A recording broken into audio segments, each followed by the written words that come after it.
Hello, welcome to Ludic Science. In this video, I will show you how I built this spark gap switch that I will use for the experiments with the capacitor bank. Most of the experiments with a high voltage capacitor bank, for example, dumping all the energy into a coil to create a very high magnetic field, require discharging all the energy of the bank in a fraction of a second. That is a very high power level, on the order of several thousands of watts. Therefore, we cannot use a common switch to turn on and off the bank, because the contacts of the switch will burn immediately.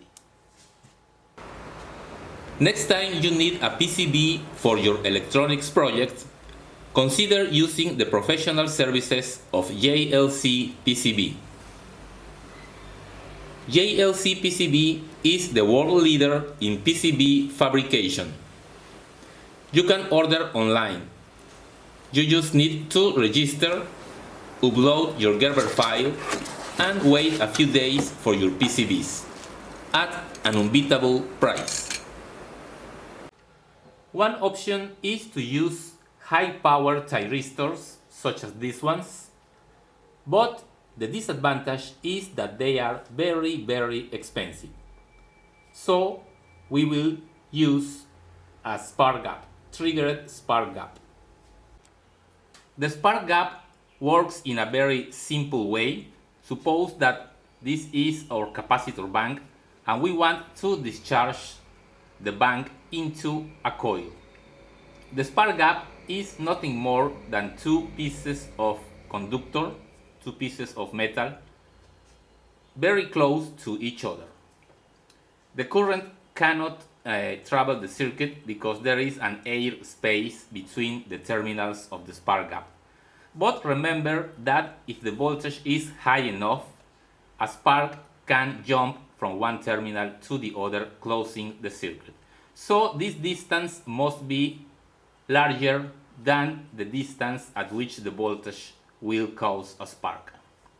So how can we make the spark to jump from one terminal to the other?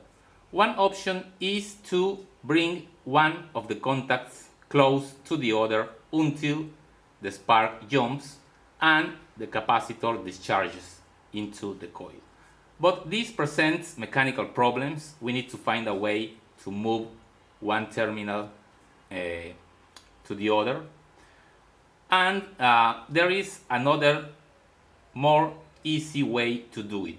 And that is by making the air between the terminals conductor. And we can make this by ionizing the air in this region.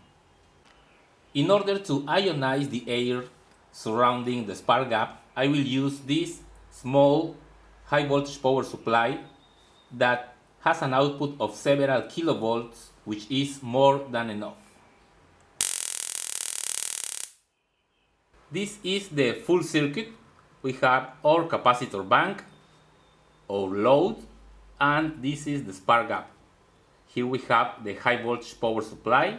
One terminal goes to one of the terminals of the spark gap and the other is placed close to the space between the spark gap's terminals. And we have a battery to power the small high voltage power supply and a push button. When we press the switch, an arc is formed here, ionizing the air, and then the current from the capacitor can flow through the spark gap and into the load. And here is my spark gap. Used two pieces of thick copper wire. This is gauge 10, and here we have the terminal that is connected to the high voltage power supply from here to here.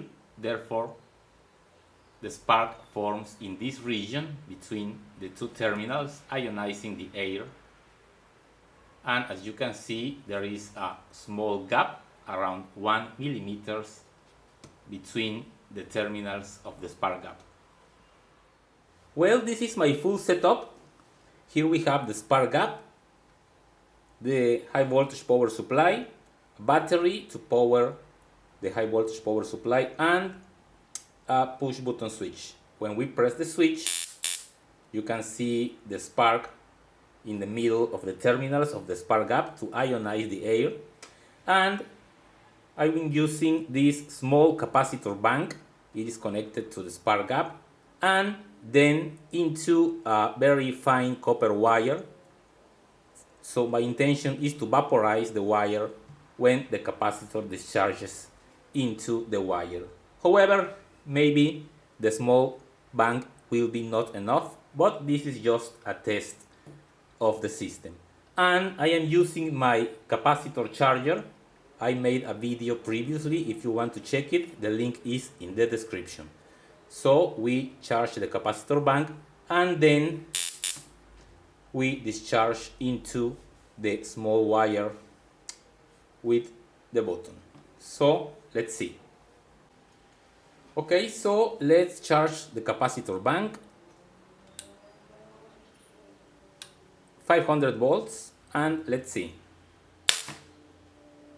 Okay, you can see how the voltage went from the 500 to 70 volts because when the spark gap activated, all the energy in the capacitor discharged into the small wire. However, it did not break because there is very small energy in the capacitor bank.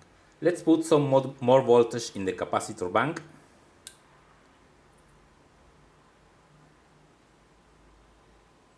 (870, 150 volts). Okay, there you have it. The voltage went from 700 volts to around 100 volts. There is a small residual charge in the capacitor bank.